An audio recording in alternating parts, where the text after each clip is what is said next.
સ્વામી તારા રૂપે આજ શ્રીજી મળ્યા, પ્રમુખ સ્વામી ના રૂપે આજ શ્રીજી મળ્યા.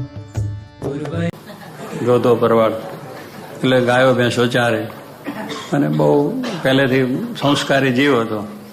એટલે ત્યાં પોતાના જે વતનમાં રહેતો ત્યાં ગાયો ભેંસો ચારતો હતો. શ્રીજી મહારાજ એક વખત કાઠી દરબારો સાથે નીકળ્યા અને ત્યાંના જે નેહ હતો ત્યાંથી નીકળીને મહારાજ જતા હતા ગાયો ભેંસો. એટલે પછી મહારાજ જયારે ત્યાં જઈને ઉભા રહ્યા ત્યાંની ગાયો બધી છે મહારાજની સામે આમ દોડી આવી. પેલો ભરવાડ ઘણો એને પાડવા પાછી કરે. ભરવાડની ગાય છે એ બોલે એટલે તરત બીજે જાય નહીં, પાછી જ વળી જાય. પણ તો ઘણા હોકારાન પડકારાન બધું કરવા માંડી પડ્યો તો ગાયો રોકાઈ જ નહીં. શ્રીજી મહારાજની સામે આમ ઊંચા કાન કરીને પૂંછડા ઊંચા કરીને મહારાજના દર્શન કરવા લાગે. જોધાને થયું કે આ કંઈ ચમત્કારી વાત છે, મારી ગાયો મને મૂકીને જાય નહીં અને આજે મને મૂકીને સામે જુએ છે, એટલે આ કોઈક ચમત્કાર વસ્તુ છે. પછી એને જાણ્યું કે આ કૃષ્ણ કનૈયો લાગે છે. એટલે જઈને મહારાજને પગે લાગ્યો, મહારાજ હવે મારે તમારી સાથે આવવું છે. પણ મારે ક્યાં તારા ગાયો ભેંસો તારા ઢોર તારા બૈરા છોકરા એ હવે જે કરવું એ કરશે કે મારે તો તમારી સાથે આવવું છે. મારે કે ઘરે જઈને રજા લઈ આવે. ત્યારે ભરવાડ એનો બહુ મજબૂત હોય. પાછી હા ભરવાડ તો બિચારા કંઈ સમજે નહીં. ભરવાડને પૈસા ગણતો આવડે નહીં, હિસાબ કરતો આવડે નહીં, કશું આવડે નહીં. અમે ખાતર લેવા જઈએ ને તો એ ભરવાડને કશી ખબર ના આવડે. એના દૂધ વેચવા પણ રબાર ભરવાડ્યો જ જાય. પૈસા હિસાબ હતા અને કંઈ પેલું બજારમાંથી વેચાતું લાવવું કરવું છે એ બધું એ સમજે. ભરવાડમાં કંઈ સમજે જ નહીં. લાવવાની વસ્તુ હોય કંઈ ના કંઈ પૈસા આપીને આવે અને ભરવાડને બરોબર ચકાસીને લાવે, વેપારીને છેતરીને આવે. અને પાણીમાં દૂધ નાખે, દૂધમાં પાણી નાખે, એ બધું કરીને બધું વ્યવસ્થિત કરીને આવે. એટલે એને બધું આવડે પૂરેપૂરું. ભરવાડ હા ભરવાડ એનું નામ જ ભરવાડ એટલે બિચારા સમજી ના શકે. એટલે આ ભરવાડ બિચારો એવો પણ બહુ મુમુક્ષ હતો અને સંસ્કારી કંઈક જીવ આવી છે. એટલે મહારાજને વિશે લગ્ન પછી બૈરાને કહે જો હવે આ પેલો કનૈયો આવ્યો છે એની સાથે હું તો જઉં છું. આ ધાબડો અને આ લાકડી તારે જેમ કરવું હોય તો કરજે અને તને જો બીજો સારો મળે તો ત્યાં જજે. પણ હવે મારે હું ભગવાનની પાસે જઉં છું, હવે પાછો આવવાનો નથી એમ કરીને નીકળી ગયો. મારાની સાથે સાથે ગયો. ગઢડા આવ્યો. મારે ક્યાં ગઢડામાં દાદા ખાચરનો ઢોર છે, ગાયો ભેંસો એ તારે હાચવો અને રહેવાનું. બહુ પ્રેમથી એને ભરવાડને ભેંસો ગાયો ઉપર પ્રેમ બહુ હોય. ઢોરને ખેડૂતને પણ પોતાના બળદ હોય, દરબારોને ઘોડા ઉપર પ્રેમ હોય. દરબારોને ઘોડા ઉપર જરા વધારે પ્રેમ હોય. ખરે અસવાર ઉપર ચડ્યા ખરા ને એટલે અમુક રીતે દરેકને પોતાની રીતે પશુઓ ઉપર એને પ્રેમ બહુ લોકોનો હોય. એટલે પછી મહારાજે કહ્યું એટલે સાચવા માંડી પડ્યો. ઢોર બધા સાચવે, સારી રીતે સાચવે, ગાયો ભેંસ બધું એ. મહારાજ ફરતા ફરતા ગરડે ક્યારેક જોવા જાય કે જોધો શું કરે છે તો દોતો હોય તેકડે જાય મહારાજ. એટલે આંચર એક લેતો અને આમ ધાર મારે સીધી મારાના મોઢાની અંદર આવી જાય. આંચર લઈ એને આમ ધાર કરે ને આંચરને આમ ધોવે ને એટલે સીધી ધાર મારાના મોઢામાં આવી જાય કે દૂધ પાય મહારાજને. એ રીતે દૂધ પાતો એમ. એટલે એટલો બધો પ્રેમ મહારાજના વિશે. મહારાજને રાજી કરે ને પ્રેમ થઈ જાય. અને દરરોજ ઢોર ચારવા સવારનો નીકળી જાય દોયા પછી સાંજે પાછો બપોરના રોટલા ત્યાં જાય, ખાઈ પીને પછી સાંજનો આવી જાય. એ રીતે એક વખત દાદા ખાચરના પિતાનું શ્રાદ્ધ હતું. એપલ ખાચર ધામમાં આપણે શ્રાદ્ધ આવે છે ને, 16 દાડાનું શ્રાદ્ધ, પછી ગોળીઓ. એટલે 16 દાડા શું કાગડા ના આવે, કાગડા લોકો તે દાડા આવે તો નકર ત્યાંથી કોઈ કાગડાનો ભાવ પૂછે નહીં. કે આપણું શ્રાદ્ધ હોય ને, આપણા જે શ્રાદ્ધ થાય ત્યારે શું ખીર ને પૂરી ને રોટલી જે કરી હોય લઈ છાપરા ઉપર જાય, કાગવાસ કરે. એટલે બધા કાગડા બિચારા આવે ને કાગ કરતા રોટલી દૂધ ખીર ને બધું ખાવાનું દરરોજ મળે. દરેકને ઘરે શ્રાદ્ધ તો હોય એટલે આખા ગામમાં પછી કાગડાના હાથ હોળ દેવા સુધી તો સુખના ઢગલા. અને પછી જો કાગડો કાગ કરતો જો આવે ઘર ઉપર બળાકો દે, મારો અહીંયા બોલે છે અપસકણીઓ તે દાડા કાગ કરતો બોલાવે સામેથી, પણ હોળ દાડા પછી આવે તો બંદૂકનો બળાકો. ત્યાં તો અપસકણીઓ ઘર આપણું કંઈક અપસકન થાય, ઘરમાં કંઈક નુકસાન થાય ઉડાડો. છાપરા પર બોલે કાગડો એટલે કંઈક અપસકન થઈ જાય. એટલે સ્વામી કહે એમ આપણે પણ આ થોડું સુખ છે પણ પછી બળાકો, પછી કોઈને પૂછે નહીં કે તું તારે રસે નું મારે રસે એમ થઈ જાય. ત્યારે સ્વામી કહે પ્રમાણે શ્રાદ્ધ હતું એટલે દૂધ પાક બનાવો મારે કે આપણે બાપુનું શ્રાદ્ધ છે એટલે દૂધ પાક સારામાં સારો બનાવો, લખું કંદોય બહુ હોશિયાર માણસ, સારામાં સારો દૂધ પાક બનાવે. જો કે મારે કહે સુરતનો દૂધ પાક જેને ખાધો એને ખબર પડે. સુરતનો દૂધ પાક એટલે બહુ સારો બને, વખણાય. સુરતનું જમણ ને કાશીનું, જો મરવું હોય તો કાશીએ જવું અને જમવું હોય તો સુરતમાં જવું. એટલે સુરતનું જમણ વખણાય. એટલે દૂધ પાક સ્વામી કે દૂધ સુરતનો બન્યો હોય, 1 વાટકાને બદલે 2 વાટકા, 2 ને બદલે 4 ચડી જાય ને. હા, મારા આચાર્યને મળતા છે, સુરત તરફ થાય છે ખરા. એટલે ત્યાં ઘારી ને દૂધ પાક ને માલપુઆ, દૂધ પાક તો ભેગો હોય છે. આ ત્યાંની સિસ્ટમ જ એવી કે દૂધ પાક એમ દૂધ પાક નહીં. તમે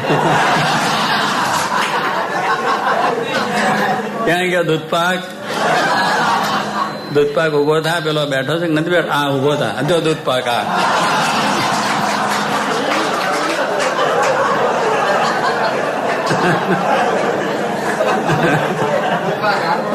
એ દૂધ પાક જો પણ ઉભો થયો કે ના થાય એની મેં થયો એ જાણ. હે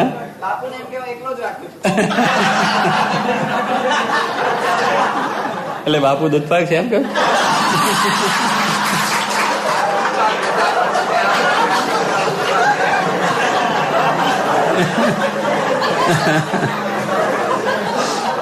એક બાપુ નો હોય અને એક બાપુ છે.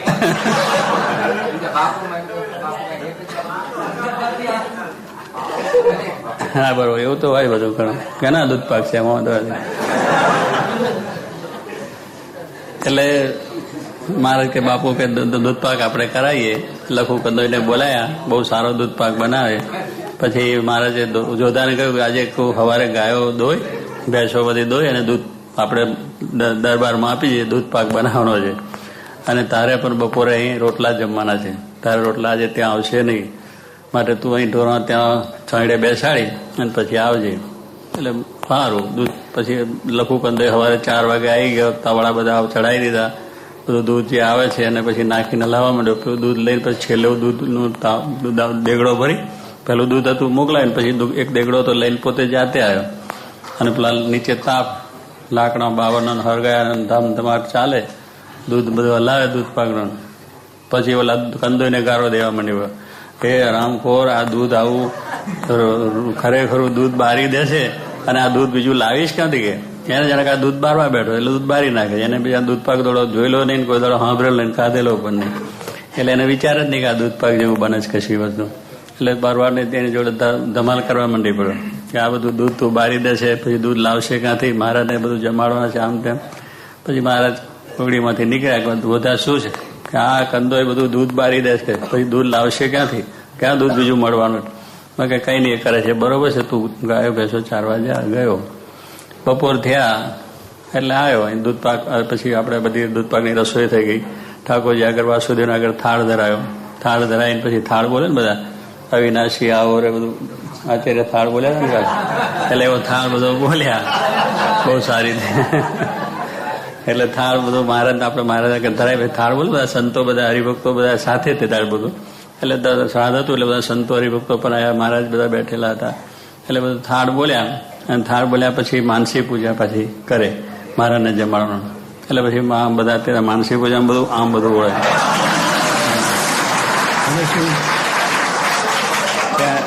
બીજું આંખ આગી બાજુ થાય નહીં એટલે આંખની ચિંતા નહીં કરો. આમ હોય તો કંઈ આંખ ઉઘડી જાય, કંઈક જોઈ જાય તો મોડું થાકી જવાનું, એટલે આંખ બધી બંધ રહે. એટલે મહારાજે રિવાજ બધો કરેલો, માનસી પૂજા પણ 5 વખત કરવી, 5 વખત કથા વાર્તા કરવી, 5 આરતીના દર્શન કરવા. આ બધું બહુ આપણું નિયમ પહેલેથી છે કે આરતીઓ 5 થાય, કથા વાર્તા 5 થાય, માનસી 5 વખત થાય. એટલે આ માનસી ધરવામાં થાળ થાય પછી માનસી કરવા બધા બેઠેલા. અને પેલો જોતો આવી ગયો એ વખત પેલો બપોરા ખાવા માટે. પછી આ એને જોઈને બધા બેઠેલા હતો આમ ઓળીને બધા. એટલે એને થયું કે આ બધા રોવા લાગ્યા કે હું બપોરનો હવાનો કહેતો હતો કે આ દૂધ બારીને હવે રોવા બેઠા. હવે કે તમારો બાપ બીજેથી દૂધ મળવાનું છે કે છાનારે બધા છાનારે કે હવે બધું હાજે દૂધ લાવીને બધું હાજે આપીશ તમને, આવે છાનારો કે. એટલે બધાને એ કહેવા માંડ્યો. પછી મહારાજ કે દોદા આ તો ભગવાનની માનસી પૂજા થાય છે, તું બે છાણવાનો હમણાં થાળ થાય છે ભગવાનનો, પછી તને જમાડીએ. પછી એ તો થાળ થાય ને થોડું સ્વામી જોકે મારે થાળ કરવા બે ભલે 1:30 વાગ્યા હોય તો થાળ તો 4 જવા જ દે. મોટા સ્વામી કે આ બધા ભગવાન જમી લીધા કે અહીંયા જો ભગવાન ભૂખ્યા ત્યાંની વાત કરો ને. મોટા થઈને ઉતારવો થાય. જોગી બાપા એટલા ઠંડેથી કે થાળે 4 થાળ બોલે, પણ ભાઈ આ મોડું થયું છે એક ઓછો બોલો તેમાં વાંધો શું છે? પણ સ્વામીનો પ્રેમ એવો કે સ્વામી મહારાજને થાળ કરીને જમાડો એ મોડું વહેલું થાય. મોહન બગડ હતા, એટલે મોહન બગડ છે એટલે જન્માષ્ટમી આવે ને એ જન્માષ્ટમી દાડે બધો ઉપવાસ જ કરવાનો હોય, બીજું કંઈ હોય નહીં. રાતના 12 વાગ્યા થઈ જાય ઉત્સવ બધું, બીજું તો સવારે રાતે ઉપવાસ કરવાનો. પછી ભૂખ લાગે, સ્વામી કહે છે કંઈક આપો, તો કાં તો જન્માષ્ટમી કે આજ તો કંઈ જમાય નહીં કે, પણ બીજું તો કાંઈ નહીં. કૃષ્ણ કનૈયો તો દર વર્ષે જન્મવાનો છે, પણ આ જન્મેલો જતો રહે છે. આ ભૂખે મરી જશે કે કૃષ્ણ કનૈયો તો દર વર્ષે જન્મવાનો છે, પણ આ કનૈયો જતો રહેશે. એને કે એને કઈ જમાડો તો કઈક જીવતો રહે. એટલે એવું છે. એટલે પેલા જોતાને પછી બરોબર રીતે આમ બેહાડે મહારાજે. જોતા ભૂખ લાગેલી, એનો ટાઈમ થયો એટલે પછી મોટી બા કે લાવો આ તો બધું મારા તો કેટલાય થાળ બોલશે ને કેટલું બધું કરશે ને મારે તો ઢોરાનું ભૂખ ત્યાં પાછા બેઠા છે ને મારે જવું છે ને ભૂખ લાગી છે માટે લાવો. એ મોટી ભાગે સારું રોટલા એને માટે તૈયાર તો કરેલા હતા, ખાસ બરોબર કાઠિયાવાડી દરબારી રીતે થયેલા હોય, ફર્સ્ટ ક્લાસ રીતે જાડા બધા આપ્યા. એટલે 3-4 રોટલા એક તારી છાશ ને રોટલો ખાવાનું, મરચું ગાજરનું અથાણું હોય, કાઠિયાવાડ બીજું કઈ હોય નહીં લાવવું. એટલે એ હિસાબે હવે ગાજરનો મહિમા વધ્યો દરબાર. ગાજર માટે માણસને માટે બહુ સારું ગાજર. બધી ચોપડી મેં વાંચી કાલે, જબરદસ્ત. એનો તો બહુ ફાયદો છે.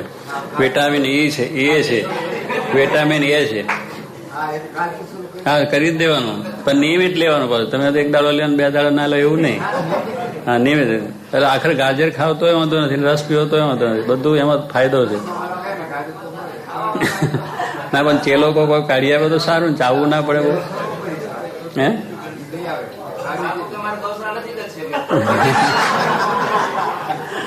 એટલે કહેવાનું શું કે પ્રમાણે વાતચીત ચાલી. એટલે પેલા તો રોટલા ચડાયા, દૂધ બધું છાશ બરોબર પીને થઈ ગયો. પછી મહારાજ પંગત પાડી. મારે કે હાલો સંતો પંગત પડી. પંગત બધા જ પડી અને પંગતમાં બેઠા સંતો ને પાર્ષદો ને બીજા ને ત્રીજા.